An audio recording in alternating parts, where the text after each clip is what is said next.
캘린더에 5월은 가정의 달이다 이렇게 써놓지는 않았지만 늘 5월이 되어지면 그 가정에 대해서 한번 생각해 보는 그런 때입니다. 어떻게 하면 부모를 공경할 수 있을까? 또 부모를 어떻게 공경하는 것이 하나님이 우리에게 원하시는 일일까? 또 어떻게 우리에게 선물로 주신 자녀들을 잘 키워낼 수 있을까? 또 가족이라는 그런 모습으로 모인 교회가 어떻게 하면 하나님 앞에 거룩한 영적인 가정이 될 수 있을까? 지나간 주일 동안에 여러분과 함께 나누었던 말씀들이었죠. 이제 5월을 마치면서 가정의 시작, 부부의 모습들은 어떠해야 할까에 대해서 잠깐 말씀을 나눠보려고 합니다. 한 부부가 부부싸움을 하게 되었어요. 한참을 싸우다가 한쪽은 울고 한쪽은 이제 화를 내고 막 그랬겠죠. 아내가 울먹울먹 하면서 혼잣말처럼 이렇게 중얼거립니다. 그때 엄마가 반대할 때 하지 말았어야 되는데 해보셨어요? 그런 말들. 그랬더니 화가 나서 우리 벌개졌던 남편이 정색을 하고 아내에게 물어요. 아니 장모님이 우리 결혼 반대하셨어? 그랬더니 여전히 눈물을 머금는 눈으로 남편을 흘겨보면서 아내가 말합니다. 그럼 결사적으로 반대하셨지? 그랬더니 남편이 아주 깊이 있는 진리를 깨달은 듯이 고개를 끄덕끄덕거리더니 역시 장모님이야. 난 장모님 그렇게 훌륭한 분인 줄 몰랐어. 못 알아들으시는 분들 계시죠? 무슨 얘기인지. 여러분 이런 게 부부의 모습이라고 하면 참 답답해요. 세상에서 가장 가까운 관계가 부부라는 것 부인할 수 없지만 그 가운데 갈등과 다툼이 있습니다. 언제까지 갈등을 계속해야 할까요? 만약 우리가 갈등을 가지고 있다고 하면 어떻게 해야 이 갈등을 해결할 수 있겠습니까? 내일은 미국의 메모리얼 데이죠. 전몰 군인들을 추모하기도 하고 하는 그런 시간들로 지났는데 그래서 텔레비전에 전쟁에 대한 영화들을 하더라고요. 그래서 제가 채널을 하나 보다가 아주 짧은 부분을 보았는데 제게 참 감동이 되었습니다. We Were Soldiers라고 하는 월남전을 배경으로 하는 그런 영화였어요. 가서 200명밖에 되지 않는 미군들이 2,000명이 넘는 베트남 공산당 군인들하고 이렇게 싸우는, 그래서 많은 군인들이 생명을 잃는, 후에 미국으로 돌아와서 그것이 자기들에게 얼마나 정신적인 트라우마가 되었는지를 담담하게 적어내는 그런 이제 영화였는데, 전쟁터에서 산전수전을 다 겪었던 그런 그 소령, 무어 소령이라고 하는 사람이 집에 돌아와요. 잠깐 집에 돌아와서 멜 깁슨이라는 사람이 연기를 했는데 아내를 만납니다. 그리고 그 아내를 이제 아이들과 함께 침상에서 기도를 하고 난 다음에 안방으로 건너가서 아내를 꽉 보듬으면서 하는 말이 이런 것이었어요. Whatever I want, I thank God for you. 그 사람이 가지고 있었던 전쟁적인 상황을 조금 고려해서 의역을 좀 하면 이런 거죠. 내가 어떤 상황이 있었던지, 내가 바라는 것들이 어떤 것이었던지. 여러분 전쟁터를 누비고 있던 군인이 뭘 바랄까요? 제가 총 맞지 않게 해주세요. 죽지 않게 해주세요. 살아서 가족에게 돌아가게 해주세요. 뭐 그런 것이었을 거예요. 그런 위험한 사선을 넘어들면서도 하나님께 감사했다는 거예요. 자기를 구해 주셔서 자기가 총에 맞지 않고 부상을 당하지 않아서가 아니라 당신을 주셨기 때문에. 얼마나 멋있어요, 그죠? 노트에 적어놓으셨다가 일부러 남편한테 싹 주시면 잊어버리셨으면 이따가 제 방에 잘 들리십시오. 어떻게 하면 이런 이야기를 듣는 아내가 될 수 있을까요? 어떻게 하면 이렇게 고백할 수 있는 남편이 될 수 있겠습니까? 정말 그럴 수만 있다고 하면 참 좋겠네요. 맞지? 아들아이가 축구를 하고 돌아와서 얼굴이 빨개진 채로 아주 흥분이 되는 모습으로 아빠한테 말합니다. 아빠, 내가 오늘 한 골 넣었어. 야, 이런 얘기들은 좋죠. 어떤 아빠가 기분이 안 좋겠어요? 야, 우리 아들 장하다. 잘했구나. 그래, 몇 소리 이겼니?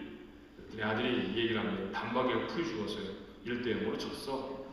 한 골 너 때문에 네가 넣은 골은 어떻게 된 거야? 그거 자살골이야. 자기 골대로 공을 차는 거죠. 그냥 선수였습니다. 우리 팀이 이기라고 보내놓은 것이죠. 아마 감독이 그에게 어떤 포지션을, 어떤 역할을 맡겼을 거예요. 제 골대로 공 차는 게 그의 역할은 아니었을 것입니다. 잘못하고 돌아왔죠. 계속해서 그렇게 잘못한다고 하면 그는 선수 생활을 할 수 없을 것입니다. 남편이라고 세워져 있다고만 해서, 아내의 자리를 차지하고만 있다고 해서 다 되는 것은 아니죠. 자, 이런 말씀으로 한번 시작을 해볼까요? 마태복음 19장 6절의 말씀은 결혼에 관해 가르치고 있는 주님의 굉장히 중요한 말씀입니다. 그런즉 이제 둘이 아니요 한 몸이니 그러므로 하나님이 짝지어 주신 것을 사람이 나누지 못할지. 자, 이 말씀은 이혼을 해도 좋으냐라는 말씀이 사실은 아니에요. 이혼하는 것을, 아내를 버리는 것을 밥 먹기보다 더 잘하는 사람들이 예수님께 찾아와서 질문했던 내용이었습니다. 그 질문에 대해 주님이 대답하신 것이죠. 그런데 그 대답 중에 정말로 중요한 말씀은 뭘까요? 정말 결혼에 대한 근본적인 가르침은 부부란 하나님이 짝지어 주신 것이다. 한 남자를 남편으로 정하신 분은 하나님이십니다. 그 남편에게 한 여자를 데리고 오셔서 너 아내다 이렇게 선언하신 분은 하나님이시라는 것이죠. 하나님이 아내의 자리에 어떤 사람을 세우고 남편의 자리에 어떤 일을 세우시면서 그들에게 바라시는 역할과 그들의 삶의 모습은 어떤 것일까요? 오늘 성경은 우리에게 이렇게 말합니다. 첫 번째, 아내의 역할이 있다는 것이죠. 베드로전서 3장 1절의 말씀을 이렇게 시작해요. 아내들아 이와 같이 자기 남편에게 순종하라. 그렇습니다. 여러분 다른 말을 생각하지 마시고 정말 괜찮은 아내가 되려고 하면 남편에게 순종할 수 있어야 합니다. 하나님은 아내를 세우시며 그 아내에게 다른 것을 기대하고 바라지 않으셨어요. 아들 많이 낳아야 된다 그런 거 아닙니다. 밥은 잘해야지 기본 아니냐 그런 얘기 아니었어요. 순종해라. 그게 네가 할 몫이다. 기억해야 할 것이 있습니다. 남편에 대한 순종은 하나님 앞에 값진 것이라는 거죠. 자, 베드로전서 3장 4절의 말씀을 보니까 오직 마음에 숨은 사람을 온유하고 안정한 심령에 썩지 아니할 것으로 하라. 이는 하나님 앞에 값진 것입니다. 여러분 값진 폐물들을 하나씩 가지고 계시지 않습니까? 우리 아내들 한번 생각해 보세요. 난 뭘 가지고 있나? 어떤 분은 결혼식 때 나누어 가졌던 다이아몬드가 박혀있는 반지를 가지고 있을지 몰라요. 하나님은 그 다이아몬드 반지를 얼마쯤 값어치로 쳐주실까요? 여론의 복에 늘 걸고 가면 정말 이쁘네요 라고 말했던 정말 좋은 최상품의 진주 목걸이를 가지고 계실 수도 모르죠. 하나님에게서는 그 목걸이가 얼마만한 값어치이겠습니까? 저는 참 영어 단어가 좋아요. 한국말도 그렇지만 한자로 번역해 놓은 것이니 해도 그 모든 것들을 다 보석 이렇게 말하잖아요. 뒤에 있는 석자는 부동의 돌입니다. 그렇죠? 돌이라는 거죠. 어쩌면 하나님은 내가 가지고 있는 그 귀한 보석들을 돌처럼 보실지 모릅니다. 하나님에게는 별로 그렇게 귀한 것이 아니죠. 하나님에게 소중한 것은 하나님이 정말로 귀하게 보시는 건 뭘까요? 남편을 향한 순종의 모습을 귀하게 보시는 겁니다. 그렇다고 하면 이런 얘기가 가능하지 않겠어요? 만약에 아내들이 순종을 준비하고 있지 않다고 하면 아무리 값비싼 장신구와 아무리 좋은 옷을 입는다 해도 아름다울 수 없습니다. 여러분 아름다우고 싶으시죠? 싫어요? 왜 아무도 아멘을 안 하십니까? 이 아멘 하나로 아름다워질 수도 있을지 모르는데 여러분 아름답고 싶으십니까? 아름다우셔야 돼요. 여러분의 의무이기도 합니다. 그런데 하나님의 사람들에게 하나님은 아름다울 수 있는 방법에 관해 말합니다. 돈 많이 벌어서 좋은 옷을 사 입어라. 그게 아니잖아요. 하나님이 그들을 아름답다, 너 참 예쁘구나 라고 말하시는 것은 그가 보이는 순종의 근거가 있습니다. 놀라운 것은 아내의 순종은 더 큰 순종을 이루어낸다는 것이죠. 오늘 베드로는 한 가지 상황을 가정하고 있어요. 만약에 예수를 잘 믿는, 하나님을 알고 있는 믿음을 가진 그녀가 하나님의 도에 순종하지 아니하는 남편과 함께 산다 할지라도 이 말씀 때문에, 이 진리 때문에 그 남편에게 순종해지며 예수를 알지 못하고 믿음도 가지고 있지 못한 사람이지만 그래서 여호와의 도에 굴복하고 순종하지 않는 남편이지만 그러나 그가 남편인 까닭에 그에게 순종해주면 결국은 어떻게 된다는 얘기입니까? 그 남편도 하나님께 순종하게 된다라는 것이죠. 그것이 1절의 말씀이었습니다. 아내의 순종이 남편이 하나님 앞에 순종할 수 있는 더 큰 순종을 이루어낸다는 사실을 여러분 잊지 않아야 합니다. 그리고 여러분 이런 예들을 수없이 많이 알고 있잖아요. 믿지 아니한 집에 시집을 가서 그 사람이 얼마나 아름답게 그 가정을 섬김으로 그 가족들 모두를 주 앞으로 인도해냈는지는 아마 우리가 밤이 새도록 그 얘기를 나누어도 다함이 없을 것입니다. 하나님의 말씀은 그렇게 아내들의 순종을 통해서 오늘도 이루어지고 있는 줄로 믿습니다. 아내들이여 순종하십시오. 남편이 해야 할 몫이 있습니다. 오늘 보면 7절의 말씀이죠. 남편 된 자들 이와 같이 지식을 따라 너희 아내와 동거하고 그를 더 연약한 그릇이요 또 생명의 은혜를 함께 이어받을 자로 알아 귀히 여기라. 이는 너희 기도가 막히지 아니하게 하리라 하니라. 여러분, 조건에 상관없이 남편이 해야 할 것은 아내를 귀히 여기는 것입니다. 아내가 참 돈을 잘 벌어오면 귀히 여기는 게 아니죠. 아내가 아름다울 때 귀하게 여기는 것이 아닙니다. 그런 조건들이 아니었어요. 도리어 베드로는 남편들이 아내를 귀히 여겨야 할 이유들을 다른 곳에서 말합니다. 첫 번째는 더 연약하기 때문이라고 말합니다. 성경이 하나님이 여자를 지으실 때 더 연약하게 지으셨다라는 것이죠. 지난주에 저희 교회 예배 마치고 나서 피크닉을 갔습니다. 가서 점심을 먹고 난 다음에 밥도 먹어서 기운도 든든하니까 줄다리기를 했죠.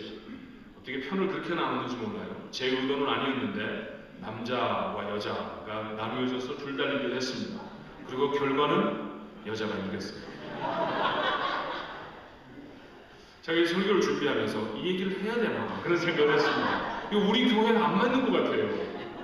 우리 교회 여자들은 분명히 남자들보다 기운이 센 것 같습니다. 이거 좀 좋죠?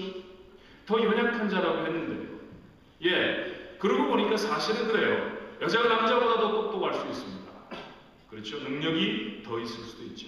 사실 전 세계에 나라를 다스리고 있는 수상이나 대통령 중에 45%는 여자입니다. 그만큼 여자가 탁월해요. 미국의 최고의 기업 중에 10%는 여자가 CEO예요. 여자는 절대 남자보다 지적인 능력이나 그의 행하는 세상을 향한 그 능력에 있어서 뒤떨어진 자가 아닙니다. 우리 교회 여자들처럼 때때로 기운이 더 셀 수도 있습니다.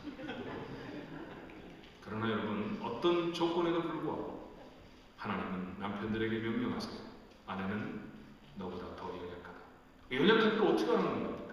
우리가 누군가가 너 이게 참 연약한 것이야 라고 우리에게 말한다고 하면 나보다 뭘 어떻게 하라는 것일까요? 잘 보호해라, 그런 뜻이죠. 잘 대접해 주어라, 그런 뜻입니다. 여러분, 저는 딸이 둘이 있어요.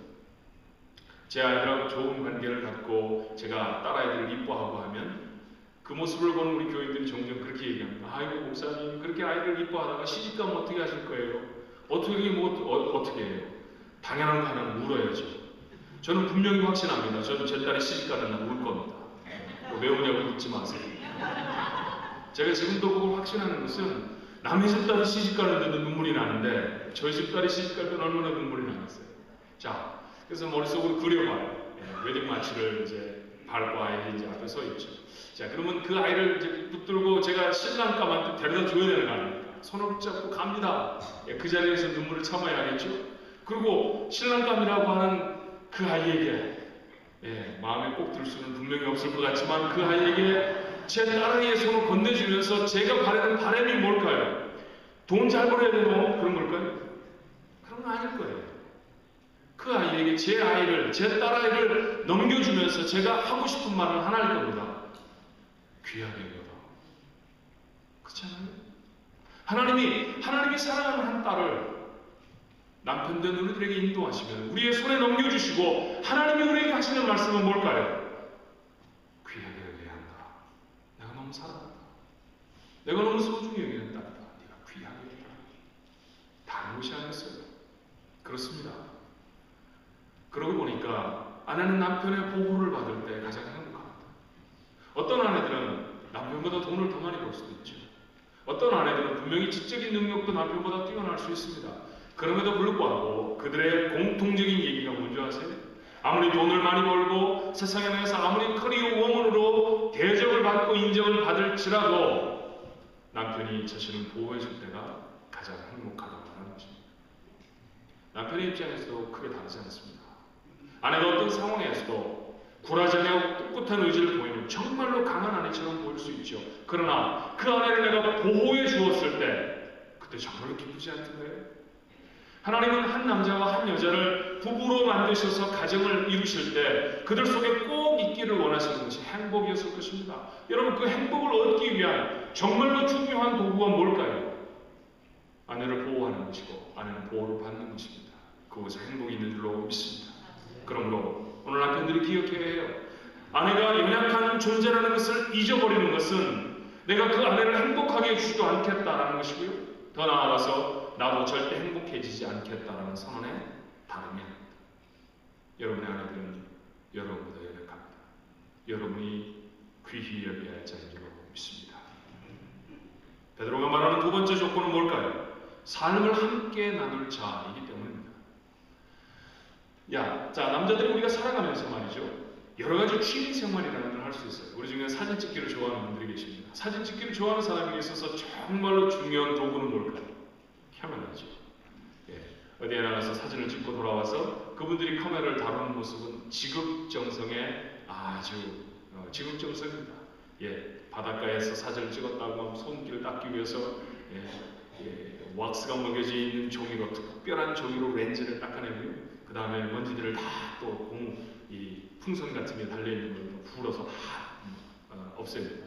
좀 더 특별하고 새로운 사진을 찍기 위해서 고가의 장비들을 구입하기도 하죠. 렌즈를 사기도 하고요. 액세서리를 달라고 필터를 사기도 하고, 그리고 신주단지 놓으시듯이 자기 가장 소중한 곳에 보호를 해놓습니다. 잘 관리를 하죠. 골프를 좋아하시는 분들 많이 계시는데 골프 좋아하는 사람은 왜? 난 참 골프를 좋아합니다 라는 사람이 골프를 치고 와서 클럽이 들어있는 백을 가라지 쪽에서 막 집어던져 놓는다고 하면 그분은 골프를 그렇게 좋아하는 사람이에요.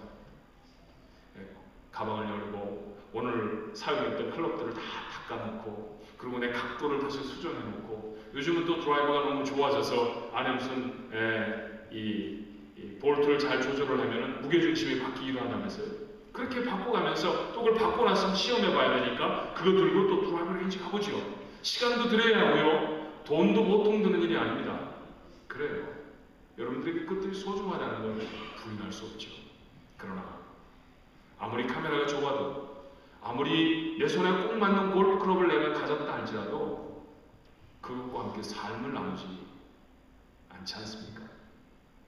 삶을 나누는 대상은 카메라나 골프클럽이 아니라 아내라고 성경은 말합니다. 그러니 그 아내와 함께 나눌 때 카메라에 들이는 정성만큼이나 골프를 위해 쓰는 돈이나 시간 이상으로 들여야 한다는 것이 성경의 진리예요. 내가 가지고 있는 어떤 물건, 그것보다 더 소중하고 그것보다 더 귀하다는 것, 그것이 우리 마음에 새겨져야 합니다. 이유가 뭡니까?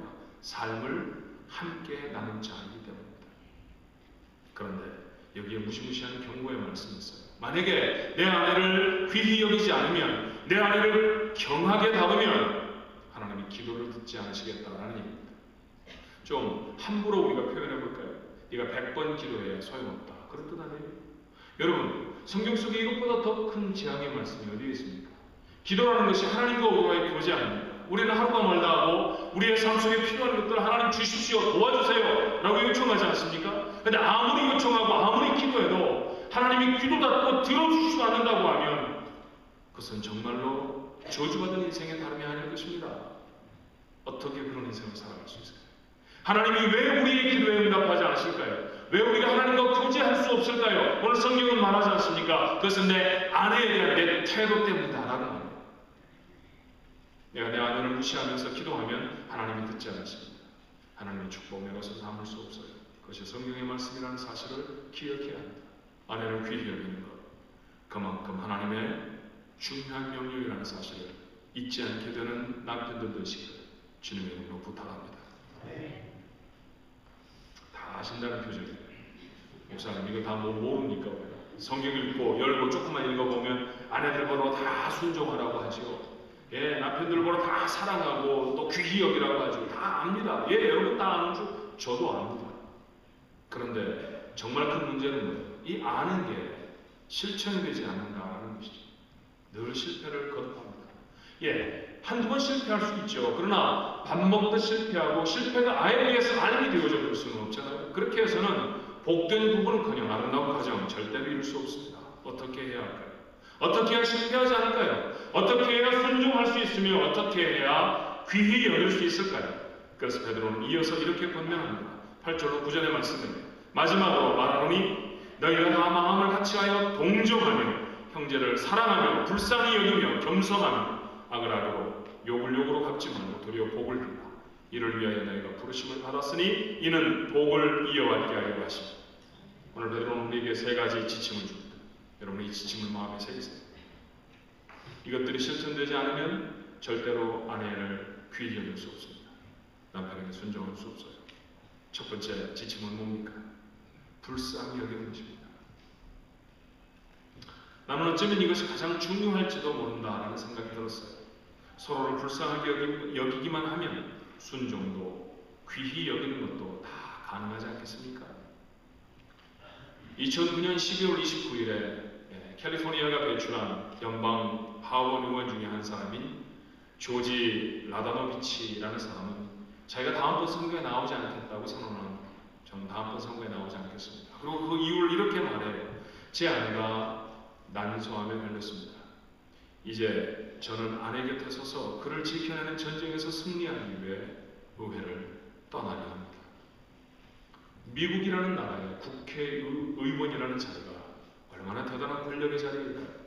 얼마나 가능한 일들이 많이 있을까요? 얼마나 신나고 얼마나 재미있을까요? 그런데 그 자리를 떠났습니다. 이유가 뭡니까? 암이라고 하는 극한의 병과 싸움을 하고 있는, 삶의 마지막을 붙들고 애를 쓰고 있는 불쌍한 아내를 지켜주기 위해서였습니다. 그 아내가 불쌍해서 그 아내를 불쌍히 여길 때 자기의 모든 것들을 다 내려놓고 아내 곁으로 돌아갈 수 있었다는 것이죠. 여러분 그렇게 말하시겠어요? 아내가 암이나 걸려봐야 제가 알겠습니다. 그런 얘기 아니잖아요. 그렇게 극한의 상황에서 다시 돌아올 수 없을 때 가서야 깨닫게 되어지면 여러분 우리의 삶에 무슨 행복이 있겠습니까? 오늘 저는 목자의 칼럼에 제가 몇 주 전에 읽었던 엄마를 부탁해라는 소설에 독후감 비슷한 것들을 좀 실었습니다. 제게 주었던 감동이 잔잔했기 때문이죠. 한 노인이 생일상을 받기 위해서 아내와 함께 서울에 상경을 했습니다. 옛날 어른들이 다 그러셨어요. 아내는 손을 잡고 같이 걸어가길 좋아했는데 남편은 휘저휘저 앞을 걸어가고요. 그 다음에 아내는 젠걸음으로 남편을 따라와야 했습니다. 60이 넘은 아내였지만 그들의 삶은 내내 그랬죠. 몇십 년 동안 그렇게 살아왔으니까. 사람의 붐비는 지하철역에서도 예외는 아니었습니다. 자기들이 타고 가야 할 열차가 도착했고 문이 열렸고 남편은 성큼 안에 들어갔습니다. 문이 닫혔죠. 닫히고 난 다음에 아내가 타진 않았습니다. 방법이 없잖아요. 한정거장을 갔죠. 서둘러 다시 돌아와 봤는데 그곳에 아내가 없습니다. 아내는 치매를 앓고 있었거든요. 그렇게 아내를 잃어버렸습니다.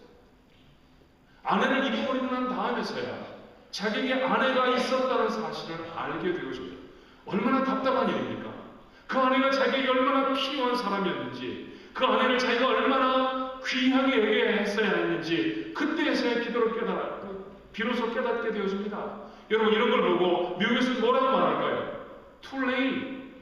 여러분 이것처럼 참담한 얘기가 어디 있습니까? 더 이상 할 수가 없어요. 70 가까운 노인이 텅 비어버린 시골집에서 몸과 울며 부르짖습니다. 여보, 이제는 좀 돌아가요. 그런데 그 소설은 끝까지 아내를 돌려보내주지 않습니다.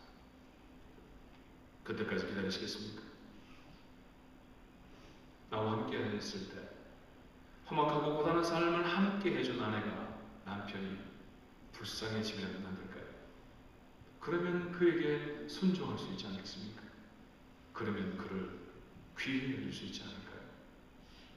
사랑하는 주안가정 여러분, 아내가 되어져서 남편이 되어져서 더불어 사는 여러분의 아내들을, 여러분의 남편들을 불쌍히 여기시기를 바랍니다. 두 번째로 겸손해야 한다고 했어요. 우리는 이런 말씀을 잘 압니다. 빌립보서 2장 3절의 말씀. 오직 겸손한 마음으로 각각 자기보다 남을 낫게 여기고. 겸손에 대한 사전적인 정의는 다르게 있을 것입니다. 근데 성경은 우리에게 뭐라고 말하냐면 겸손은 뭐냐 하면 다른 사람을 나보다 낫게 여기는 거예요. 여러분 부부에게 이것을 적용하면 뭐가 될까요? 아내들은 남편이 자기보다 나아 보여야 합니다. 어렵죠. 참 어려워요. 나아 보이지 않을 때가 너무 많거든요. 그렇죠? 하는 일치고 제대로 되는 게 없다. 그렇게 생각될 때가 얼마나 많은지 몰라요. 그렇죠? 남편들이 겸손을 실천하는 장이 어디입니까? 자기 아내여야 하지 않습니까? 그건 무슨 말일까요? 아내가 자기보다 나아 보여야 합니다. 이거 형편없는 얘기죠. 뭘 아는 게 있어야 나보다 낫게 보죠. 어쩌면 그 말이 맞을지도 모릅니다. 여러분은 여러분의 아내들이나 여러분의 남편들보다 더 많이 배우고 더 능력이 있고 더 똑똑하고 더 괜찮은 사람들인지 몰라요. 사실 그대로가 여러분 자신이 여러분의 아내들이나 여러분의 남편들보다 더 나은 사람일 수 있습니다. 그렇다고 있다고 하면, 정말로 여러분이 더 나은 사람이라고 하면 말이죠, 제가 한 가지만 더 부탁하십시오. 여러분 정말 나은 사람이 되어보십시오. 어떤 사람이 정말 괜찮은 사람인데 다 괜찮은데 겸손이 없다고 하면 그런 사람보다 괜찮은 사람이라고 말하지 않습니다. 그런 사람으로 다른 사람보다 나은 사람이라고 말하지 않아요. 여러분이 정말로 여러분의 아내들보다 낫다고 하면 아내들 앞에 겸손하십시오. 그것이 여러분의 나음을 완성할 수 있는 길인 줄로 믿습니다. 여러분들이 만약에 여러분의 남편들보다 조금이라도 더 낮게 여겨지신다고 하면 예, 맞습니다. 여러분의 나음을 겸손으로 인치실 수 있어야 합니다. 겸손하지 않으면 남편보다 결코 나을 수 없어요. 겸손해야 합니다. 자기의 배우자를 자기보다 낮게 여기는 사람, 그때에서야 순종도 가능하고 그때에서야 귀히 여김도 가능해질 줄 믿습니다. 베드로가 권하고 있는 마지막 지침이죠. 상대방이 하는 대로 해서는 안 됩니다. 그 사람이 하는 대로 하면 여러분은 절대로 이 얘기를 이루어낼 수 없어요. 자, 이런 얘기예요.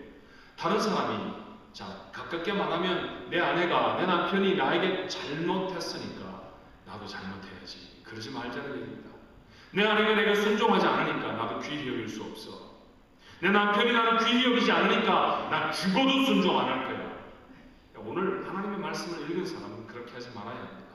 9절의 말씀, 악을 악으로, 욕을 욕으로 갚지 말고 도리어 복을 빌라. 그게 부부의 모습이에요. 어떤 때에는 남편이 실수할 수 있습니다. 평생 잊혀지지 않는 실수를 할 수도 있죠. 예를 들면 외도를 했다든지, 무슨 어떤 특별한 중독에 빠졌다든지, 술이나 담배나 또는 도박이나 이런 것에 빠졌던 분들이 종종 있잖아요. 그런 상처를 여러분이 안고 살아간다고 하면, 그래, 저 사람이 그렇게 했으니까 나도 내 마음대로 살아야 돼. 여러분 그러지 마십시오. 그런 가정은 존재할 수가 없습니다. 그렇죠? 내 아내가 참 부족하고 연약하게 보이니까 그래, 나도 저 사람 함부로 대해야지. 여러분 아닙니다. 성경은 우리에게 그렇게 말하고 있잖아요. 다른 사람이 하는 대로 하지 마십시오. 자, 다른 차원에서 한번 얘기해 볼까요? 예, 또 다른 차원에서 얘기하면, 다른 사람이 내 아내나 내 남편이 그렇게 해줄 때까지 기다리지 마시라 라는 얘기입니다. 남편이 나를 귀히 여기면 그때부터 내가 존경해야지. 이런 마음으로는 평생 나의 그를 존경할 수 없습니다. 아내가 나한테 순종하면 내가 그를 사랑해야지. 어리석은 마음입니다. 그런 마음으로는 결코 평생에 아내의 존경을 얻을 수도 없고요, 아내를 귀히 여기지도 못합니다. 조건과 상황을 초월한 순종과 귀히 여김이잖아요. 그것이 있는 가정에 복이 계속될 줄로 믿습니다. 복이 이어진다라고 베드로가 약속하고 있잖아요. 오늘 결단하고 성령께 의지해서 실천해보면 어떻겠습니까? 내가 내 아내를 세상에서 가장 귀히 여깁니다. 오늘 남편들이 그렇게 다짐하십시오. 약속은 하죠. 여러분이 세상에서 가장 행복한 남편들이 될 줄로 믿습니다. 아내들, 나는 어떤 상황에서도 내 남편에게 순종한다. 누가 뭐래도 나는 내 남편을 믿어주리라. 다른 사람이 다 내 남편의 곁을 떠나도 그곳에 있는 마지막 사람은 내가. 그런 다짐이 아내들에게 있다고 하면 그도 하나님이 귀히 여기시는 세상에서 가장 행복한 아내가 될 줄로 믿습니다. 여러분, 이런 축복이 우리에게 임하였으면 얼마나 좋을까요? 복된 부부가 되십시오. 하나님이 원하시는 아름다운 부부가 되십시오. 오늘 베드로가 전하는 실제적인 지침들을 마음에 담고 내일 해야지, 아닙니다, 오늘부터입니다. 한번 시작했어요. 성령이 도우실 것입니다. 정말 행복한 부부가 되셔서 여러분의 삶 속에 부으시는 하나님의 놀라운 축복 여러분 되기를 주님의 이름으로 축원합니다. 혹시 여러분 곁에, 여러분 바로 옆에 여러분의 아내나 남편이 계시면 다가앉으셔서 찬양대는 그렇게 앉으시지 못하고 예배 위원들은 못 그러셨을 수도 있지만, 또 남편이나 아내를 집에 두고 오신 분도 계시고요, 우리 본사님들 중에 많은 분들은 이미 하나님 나라에 보내셨을 수도 있습니다. 예, 그런 분들은 마음의 손을 꼭 붙잡으시고요, 옆에 앉아 계시니까 손을 들라는 얘기는 안 합니다. 좌석 밑에서 손을 꼭 한번 잡아보시겠어요? 한번 손을 다 잡아보십시오. 여러분의 아내나 남편의 손을 좀 가까이 다가앉으세요. 남처럼 그렇게 집에서 반바지 입고 다니시잖아요.